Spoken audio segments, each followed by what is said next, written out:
sorry. The question was, how do you do the due diligence on a 30 unit, on one of the 30 units that I've done? And you start off with the crime rates, and you start to look at the crime in the area to see what kind of, what kind of crime's in that area, if there's any issues.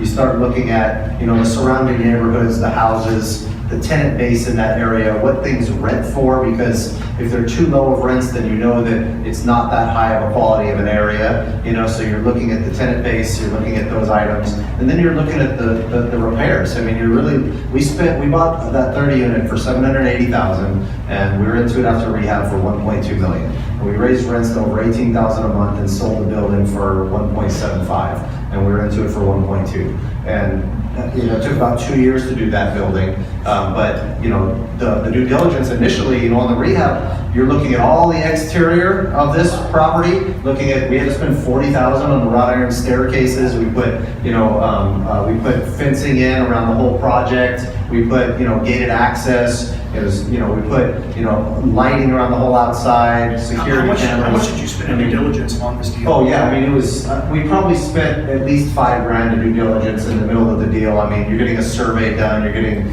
an appraisal done as is to say what it looks like and what the potential is afterwards. You're getting inspections done, and this is a 360-page inspection report. I mean, I had to go through that in detail and come up with a rehab bid with my rehab manager. That alone was like a gigantic process, and we were off by at least $50,000 at least. Just things that we didn't know in the beginning. But we still hit a home run because we were able to be conservative on our rents and raise rents over time as we rehab those units. And so it took a lot, but at the same time, now we know, it costs us $7,000 a unit to rehab an interior of a unit out there. And, call it 10 if you're counting the exterior on a per unit basis, depending on size. And if it's a full rehab where you're doing plumbing and electrical and everything, you're talking about 30.